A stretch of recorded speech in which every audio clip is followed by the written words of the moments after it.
Hello, everybody. Hello. Hey, y'all. All right, let's get to sharing, shall we? All right. Before we start, I want to say hi to my parents, hi to my sister, hi to my family members that are going to be watching. Hey, y'all. Thanks for the support. I hope you guys have had a wonderful day. I had a pretty good day. Can't complain. Hello. Um, and let me share this out to King. As you come in on Facebook, please say hi so I can greet you properly because Facebook doesn't tell me who's watching unless you say something. And I want to be able to say hi to you directly. Okay, so we are all shared out on Facebook. Let's get to Instagram.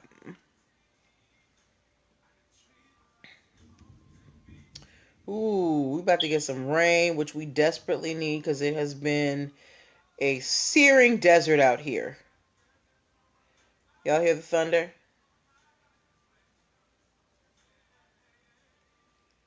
All right. Get back right with you. Hey, Kels Butter. Hi. All right. Okay, so we are getting started in 3 minutes. We're getting started at 8:05 officially. At 8:05, I want y'all to share this out with your friends who are in business, considering going into business. Somebody who needs to start a business, like anybody who you think might benefit from this show. I need you guys to share that out to them at 8:05, okay? And I will give you the go ahead for that when it's time. Tonight we have some really interesting stories. My video gamers, there is a story for y'all in here. We have a story about Tiger King is popping up again. Jay-Z is making an appearance. We have an update on the Washington. Hey, OBZ, how you doing? We have an update on the Redskins and the gentleman who is, who has all the trademarks to the possible names that they're going to do. And we also have a story, I don't know if we're going to get to it, but if anybody is a fan of Hanes or Keds or Champion, we got a story about them too. And while OBZ is here, so y'all, my cousin is very smart. He has a PhD in criminal justice, and he works on community policing, and he's got a whole podcast on how to get the police force to engage better with the community. So if that is something that interests you, go check out his podcast called Magnified, a closer look at policing. I believe that is the title, because there's a lot of podcasts on called Magnified OBZ, so you may want to clarify the title of your podcast. Okay. Hey Joey. Hi Abra SSMG. I'm not sure if I'm saying that right. I did my best, so I apologize if I didn't say that right. Yes. All right. So we are getting started in just 1 minute.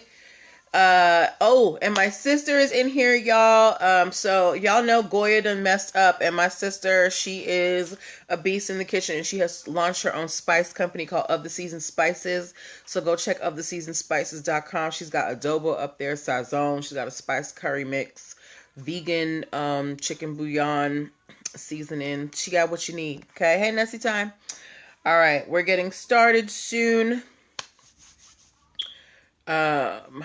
Yeah, I'm very excited about today's stories. So tell your friends to come and join me. We're going to have a good time, all right? Okay, it's 8:05. It's time to get started. Share this out to your people because we're about to hit record, okay?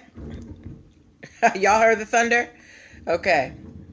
Ooh, it's rolling. All right, let's hit record. All right, welcome. Happy Tuesday, everybody. Welcome to NPL Legal Dish. This is my Monday through Thursday live broadcast where I teach business and legal concepts using pop culture and celebrity news. If you don't know who I am, if you have stumbled across this podcast in your internet spirals, I am Natalie Pierre-Lewis. I'm the host of the show, and I'm the owner and operator of NPL Consulting LLC, a business formation firm. What that means is I help people like yourself, people with great business ideas. I help you get your business paperwork done. So those things that you need to get done, like registering with the state, making sure you have EIN numbers, DUNS numbers, contracts, hiring policies, basic brand protection strategies, all of those things that you need to make your business official and give it a strong foundation so you're not caught out here slipping in these business streets. I help you do that. If you are wondering why I'm qualified to help you do this, I'm so happy that you asked because you should always check for qualifications. I'm a licensed attorney, have been one for 14 years and counting with a specialization in business formation. I've started multiple businesses for myself and others, both online and offline. I've had many careers in the realms of entrepreneurship, the law, education, hospitality, and administrative support. And most important, I am very passionate about making business and legal education as accessible to everyone as possible. Not everybody has the time, the money, or the desire to go to business school or to law school, but a lot of you have amazing business ideas. And if you're going to be successful in business, there are just some concepts that you're going to need to know. There's no way around it. So that is why I'm here. If you want to work with me, the best way to do that is to go to linktr.ee/nplconsultingfirm. And there you can book yourself a consultation. If you're a first-time client, I do provide free 15-minute consultations. I also have the Tuesday special where you can get a 25-minute session with me for $25. After that, my 1-hour sessions start at $247 for a full strategy session. Hello, IPCA. As well, I have a lot of digital products, so if you don't necessarily need me to work with me one-on-one, but you just kind of need someone to show you how to do this or how to do that, I've got a lot of video trainings and digital products to help you with the business formation process. I've got my Let's Get EIN Numbers video training. I've got DUNS Numbers, the business passport. I've got the operating agreement. We've got Protect Your Biz that teaches you all about intellectual property like trademarks, patents, and copyright. So we've got lots of digital products at linktr.ee/nplconsultingfirm as well. Okay. Hello, Keycraftique. All right. So that is enough about me. Now let's get to the show. The way that the show works is this way. So I pull stories from the news, from blog sites, from stories that you lovely people send to me. Yeah, I've been missing you. Busy Peach is here too. Oh my God, my crafting girls are here. Okay. Yes. So I pull stories from, different sources, and I take the ones that have, lessons that we can learn as business owners, and we chat about them. Okay. So this is a space for us to talk to each other. I want y'all to participate. Don't feel shy about, putting your commentary and questions in the box as long as they are respectful. Okay. We have some interesting stories tonight. So we are just going to get started. Okay. All right. First story that we have for tonight. Hold on. My son is being very rude. Toby. He likes to dig in the carpet. Okay.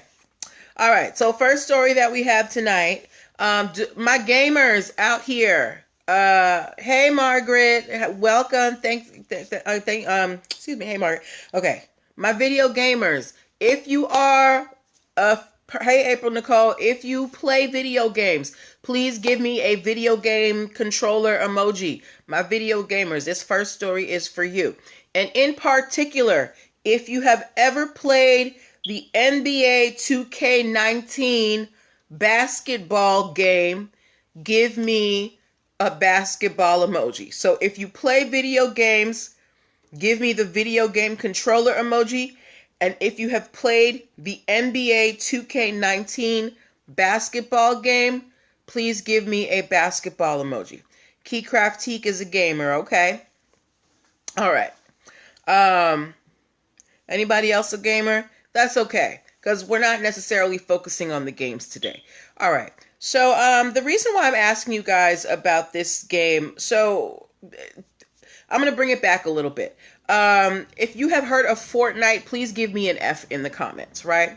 And while you do that, the reason why I bring up Fortnite is a while ago when I first started doing these live broadcasts, one of the stories that kept coming up had to do with Fortnite. Fortnite was being sued by many different people because they were supposedly stealing dances, and putting them in the Fortnite game for purchase. Like, thank you, Kels Butter. Like, 2 Millie, the guy who did the Millie Rock, he sued Fortnite. Alfonso Ribeiro sued Fortnite for the Carlton dance. Who else? A couple of other people sued, right? And those, thank you for all the F's. And those fell on deaf ears. And we have a case here with another company. Take-Two Games. They are, again, they are the makers of the NBA 2K19 basketball game, right?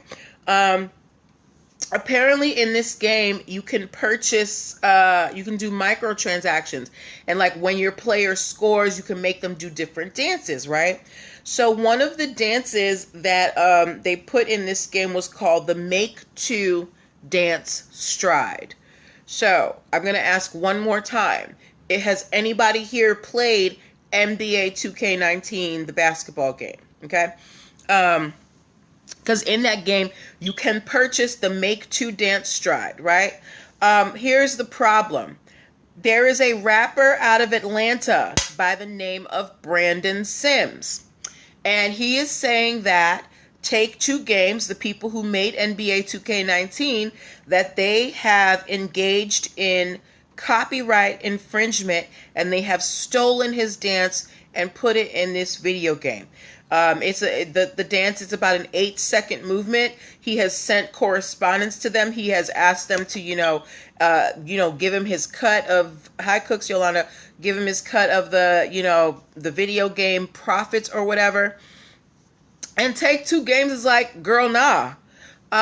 So if anybody has been watching me since the beginning, does anybody know why Brandon Sims is not going to be successful in this copyright infringement kerfuffle? Because he hasn't filed suit yet. And as in actuality, he sent notification to Take-Two Games, and Take-Two Games is suing him to get a declaration from the court that they are not infringing on any copyrights, right? But I want to hear from you guys, if you have been watching me with any consistency over the last 2 years. Do you know why Brandon Sims is not going to be successful in this copyright infringement suit? All right. If you know why, give me a 1. If you don't know why, give me a 2. All right. And this is taking it way back. So this is how I know who's been watching for a long time and who's not. So if you think, hey, TB Moore. Okay. I don't want to waste any more time because we got a lot of stories to come through. Brandon Sims is most likely not going to be successful with this copyright infringement claim for his dance. Kels Butter said 2. Margaret Massey said he didn't trademark his moves. Jessica gave me a 2. It's not that. It's not that at all. Here's what it is. So when you have a copyright, right? Copyrights are for works of art, meaning a book that you write, a poem, a song. And it can be a dance, but the dance has to be performed by professionals in front of an audience and recorded. Now, I'm sure this gentleman, Mr. Brandon Sims, is a talented rapper. However, nowhere on his resume does it state that he is a professional dancer. That is why people like 2 Millie and Alfonso Ribeiro failed in their attempts to sue Fortnite for stealing their dances, because you cannot copyright just a simple dance move. So that cute little dance that your son or your daughter made up, that's like, oh mom, look what I can do. That's not something that's copyrightable unless your child has been trained professionally and is performing in front of an audience and it's been recorded. No, simple dances are not copyrighted. Simple movements. It has to be a full production that is done by professionals. So while we're not saying that Take-Two Games hasn't co-opted Brandon Sims' dance. However, it is not possible to copyright simple dance moves. That's why the Carlton dance, even though that is synonymous with Alfonso Ribeiro, and I can see him doing it on the Fresh Prince right now, right? That is not a copyrightable move because it's very simple movements. It's your arms and your legs. Plus, it was kind of inspired by Tom Jones. And again, the 2 Milli dance, I can't really do it that well, but it goes something like this. These are very simple movements. This is not something that you can copyright. When you, yes, the Carlton is not original, Margaret. But so when you have these, when you're saying that you created something for copyright, particularly a dance, it can't just be movements. It has to be a whole performance. So in this case, unfortunately, Mr. Brandon Sims most likely is not going to prevail because you cannot copyright simple dance moves, right? So think about this. This dance, I think it's from the 70s, right? Do you think somebody should be able to copyright this, as simple as it is? No, right? And that's basically the premise of this. It's like these simple moves, like you can't claim ownership of that, right? So do we understand why Mr. Sims will most likely not be successful? If we understand, give me a thumbs up. If we do not understand, give me a thumbs down. If we understand why Mr. Sims will most likely lose this copyright infringement claim for his Take-Two dance or Make-Two dance stride, give me a thumbs up. Okay, Keycraftique understands why he's not going to win.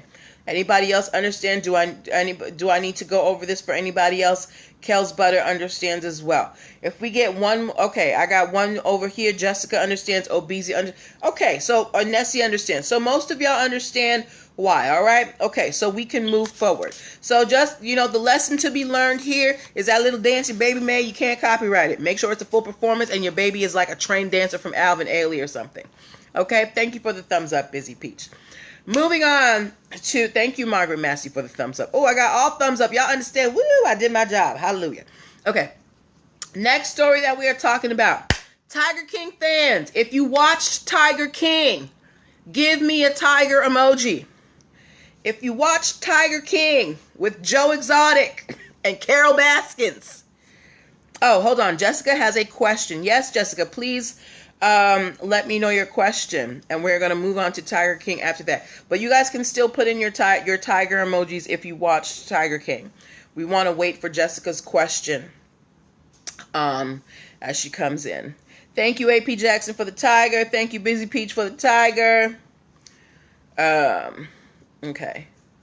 Jessica said, can it be any professionally trained dancer like a local dance school? So the rules for being able to copyright a dance is that it has to be performed by professionals in front of an audience for a performance and recorded. So it can't just be practice. It needs to be like, I'm going to a show to see these dancers perform and do this dance, right?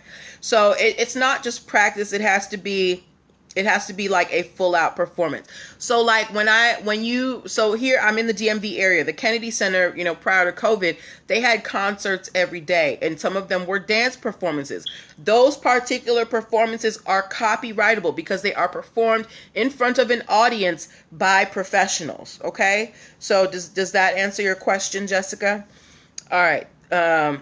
Let me know if that does answer your question. Let me know. Meanwhile, I'm going to move on to this next story. Thank you for all the tigers, y'all. Keycraftique said that Carol Baskins. Yeah, did y'all see Carol Baskins and her husband remaking 50 Cent's birthday song for somebody? I forget. Okay, Jessica got it. It was so funny. Her and her husband are so crazy. Anyway. So, moving on. Tiger King, right? We watched it. We laughed. We cried. I feel really bad for Joe, even though he's a terrible person, right? There is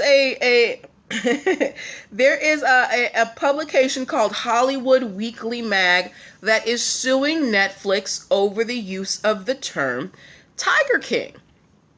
Hollywood Weekly magazine says that they used the term Tiger King first in 2013, because in 2013 they were actually doing profiles of Joe Exotic in their magazine. So, they knew about Joe Exotic a few years ago, and they were talking about him in their magazines, and they were calling him the Tiger King, right?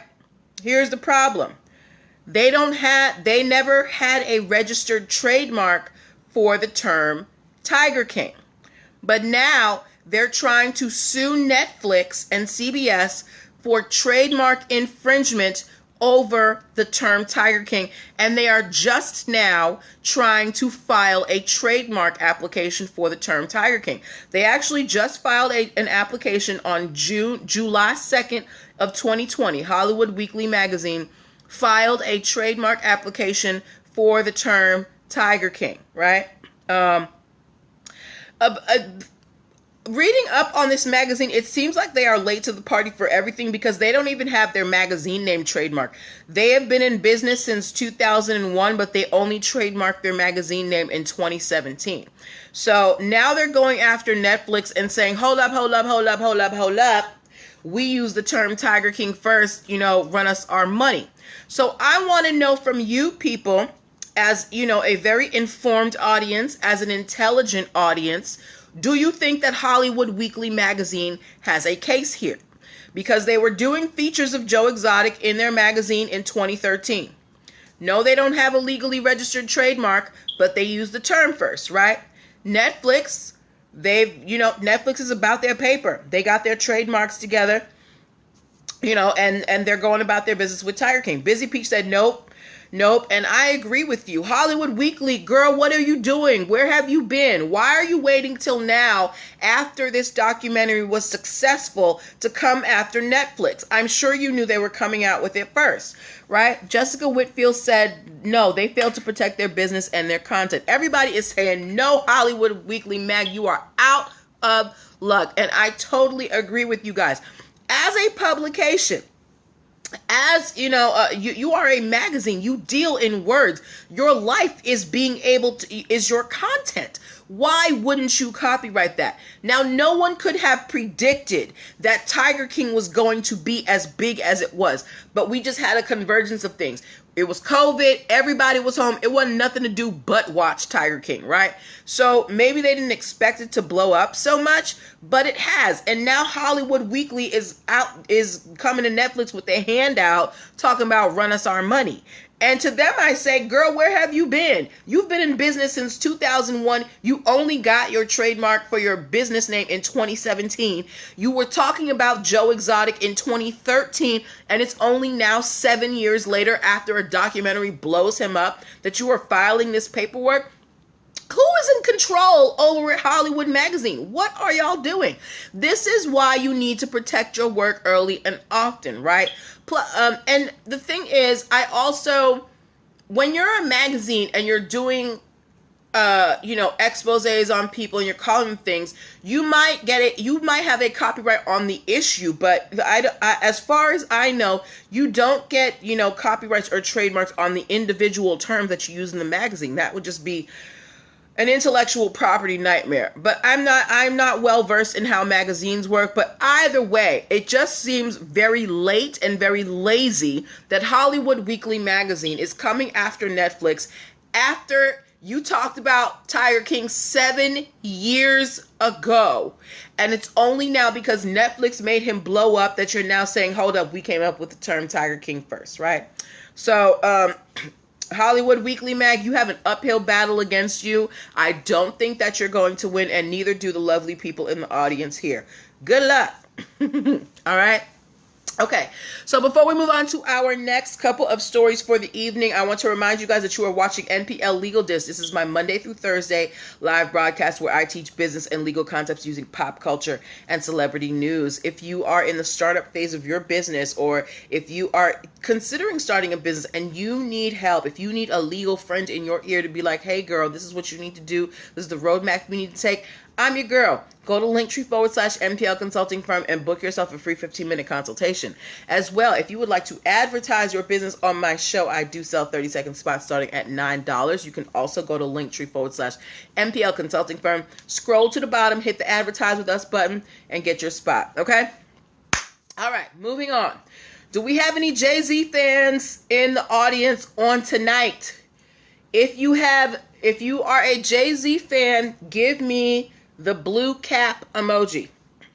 If you are a Jay-Z fan, give me the blue cap emoji. Okay? I'm gonna wait for a couple of blue caps to come in because I know we have to have at least one Jay-Z fan. Okay? All right. So why are we talking about Jay-Z today? This is actually something that happened way in the past. Thank you, Keycraftique. Did you guys know that Jay-Z once tried to trademark a color?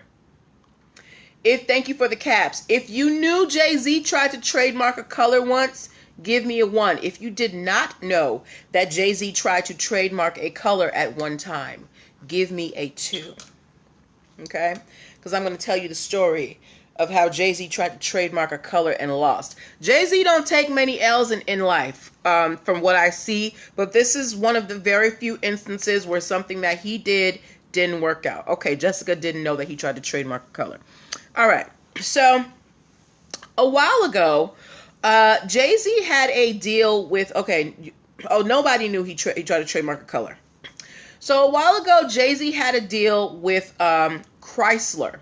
He was supposed to be, or they were coming out with a Commander Jeep that was partially designed by Jay-Z.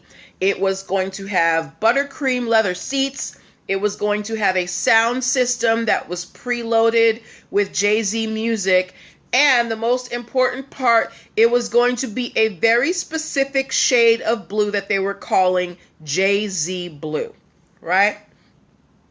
Here's the problem. Jay-Z, he went and tried to file for Jay-Z blue for a color for automobiles. The deal fell through. Jessica Whitfield said nice. Yes, the deal fell through. So remember, when you have a trademark, when you file a trademark, what you are saying to the U.S. government is that, hey, I'm trying to trademark this thing because I want to make money from it, right? So if the avenue for you to make money from this trademark no longer exists, there is no longer a business purpose. So when the deal fell through with Chrysler, Jay-Z's application fell through as well. But that wasn't the end of it. Further down the line, Jay-Z had another deal with GMC for the GMC Yukon, and it was again supposed to be a vehicle that was supposed to be a specific shade of blue. But that deal didn't go through as well. So I brought this up to let you guys know that it is totally possible to trademark a color. Now, Jay-Z didn't invent this color. He worked, with a color specialist and all this stuff, but it was still something that was going to be under his ownership. So when you think about companies like T-Mobile, Starbucks, Verizon, who else? Any companies that you can associate with specific colors, understand that those colors are trademarked in their industry. That's why that T-Mobile pink, you're not going to see it anywhere else. That's why the yellow that Sprint uses, you're not going to see that anywhere else, at least not in the telecom industry. That's why for Starbucks, that particular green is particular to Starbucks. So Jay-Z was trying to have his own color in the automobile industry.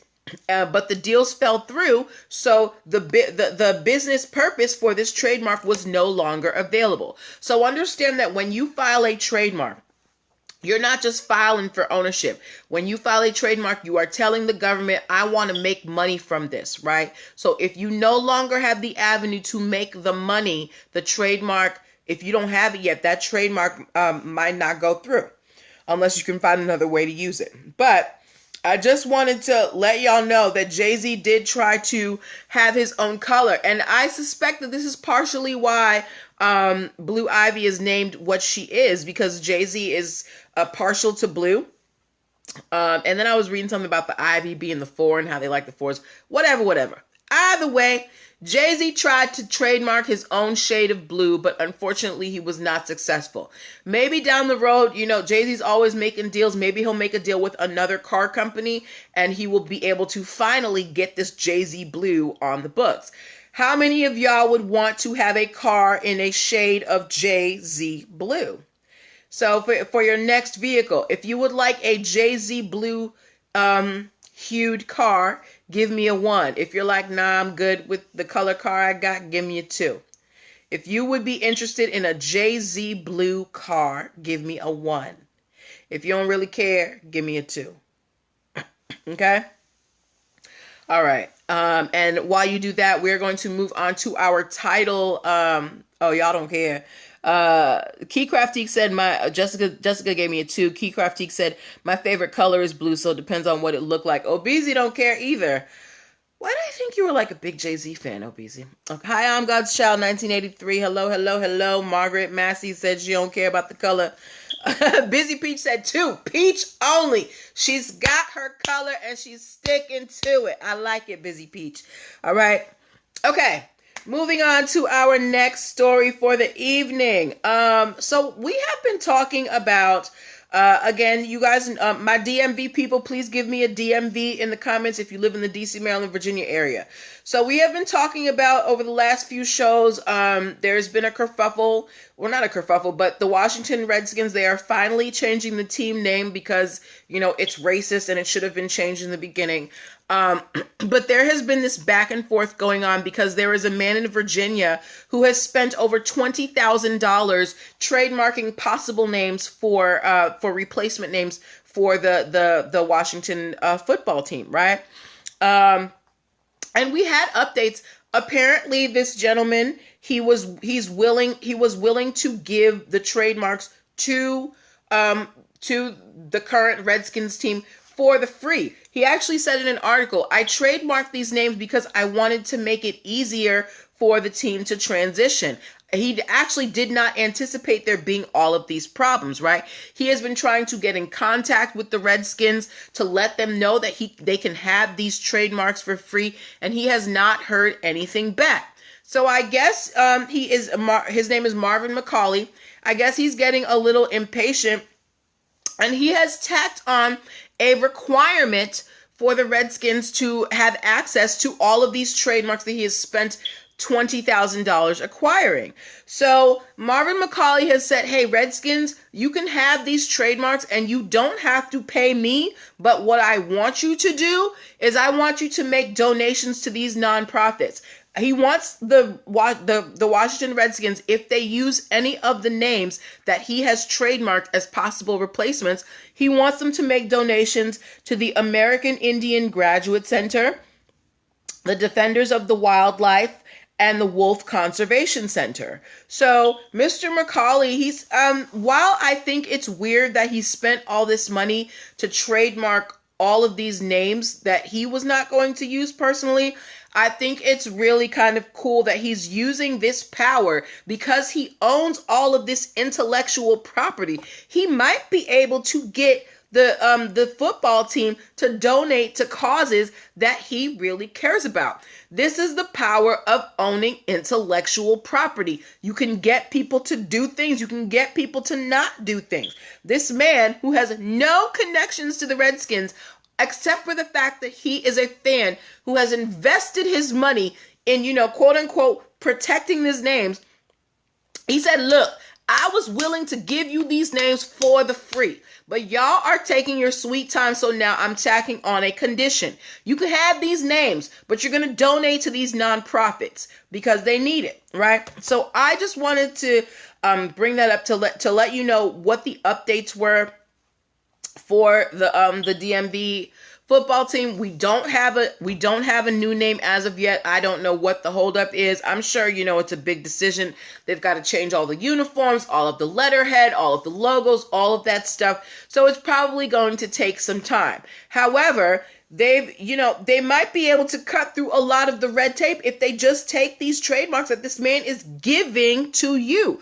What do you think is holding up the powers that be for the Washington Redskins to take over these trademarks that this man is offering up on a silver platter. Why do you think they're taking such a long time? Why do you think they're taking such a long time? Because I don't know. Because that takes a lot of pressure off of them. If you can just, grab this name and then, you can, that's less money that you have to spend, and you can focus on just revamping your, your team stuff. Keycraft Teak said maybe they don't like the names. That's a possibility. But the names that he has trademarked, they're pretty strong. I think they've got like the Warriors. They've got a lot. I don't remember the names, but they have a lot of them. But I just think it's a weird story to have spent, $20,000 acquiring all these trademarks just to give them away. It's so strange to me. But I think it's really cool that he's using this position of power that he has to hopefully get some funding for organizations that need it. Margaret Massey said, do you know what the names are? I don't. I would have to come up with a list, because he's got at least 10 trademarks for names. Jessica Whitfield said, how much do trademarks typically cost? So, depending on how many classes you register your trademark in, your initial application starts anywhere from $275 to $425. Now, that's just the first part, because they're going to send you a second part where they need you to send in specimens, and then there's a $100 fee for that. And I believe there's a third part where there's another fee for that. So now, this is King Tax Services 18. This is not including, these are just the filing fees. If you go with an attorney who's going to do all of that for you, a typical trademark is going to cost you anywhere between $1,700 and $3,000, depending on the attorney. Now, if you're trying to go the self-trademark route, if you feel like that's something that you can handle, it's going to be somewhere around $600-700. Okay. All right. Yes, Obeezy, it ain't cheap. But good luck to Martin McCauley, and I hope that, the football team here gets their game together, and picks a name. I actually hope it's one of the names that this gentleman has, so that they're forced to make these donations, because they have been just like, la-di-da, yes, our name is racist, we don't care, we're going to keep it. So maybe they should be making these donations.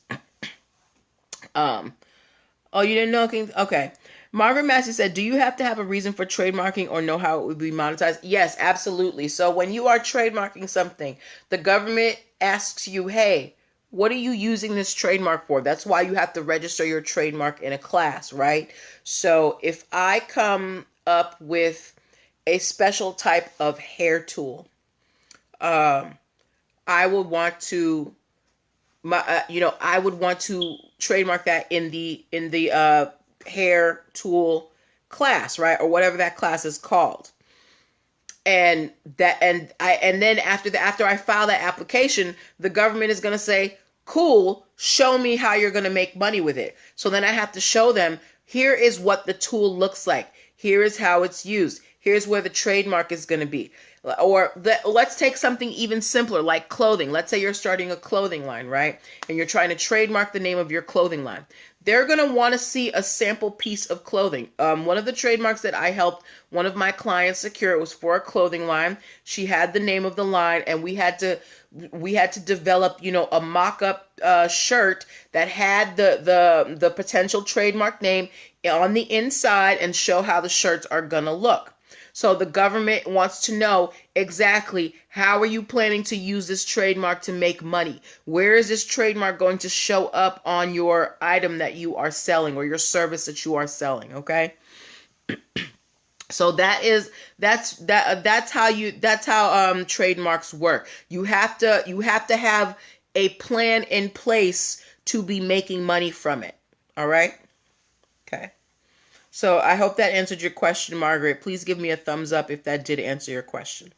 All right. Ooh, okay. Guys, we are over time. We have one more story, but I'm going to leave that for tomorrow. my Haynes fans, my Keds fans, this one's going to be for you. But yes, so those were the stories that I had for you today. We're going to be back tomorrow with more stories at 8 p.m. If you guys find anything interesting that you would like me to talk about, please send it to me because I can't always catch the story. So last week, everybody was talking about Nick Cannon, but I didn't know the facts. Y'all in here, y'all let me know what was up, and I had to go back and do my research. I enjoy when that happens because it lets me know that you all are engaged. Awesome, Margaret. So if you find any stories that you would like me to talk about, please, please, please send them. It brings me joy. Oh, I gotta go watch your live stream, girl. Friends, if you need to get your money right, go follow King Tax Services 18. She's gonna get your life together. Yes, but we will be back here tomorrow with more stories. Send me some if you find any. Check my IG and Facebook stories because I tend to post a lot in there. I didn't post today, but usually I'll post kind of clues about what the show is going to be about. So check out my IG and Facebook stories if you're following me on social media. And you should be following me on social media. Make sure you're following me on Instagram, NPL Consulting Firm. Make sure you're following me on Facebook, NPL Consult. Subscribe to my YouTube, subscribe to my podcast. Your girl's trying to get that YouTube shmoney. All right. But yes, that is where I'm going to leave you for tonight. Thank you for your energy. Thank you for your time. Thank you for your comments and your questions. I really enjoy them. Take care of yourselves, and I will see you tomorrow. Bye-bye.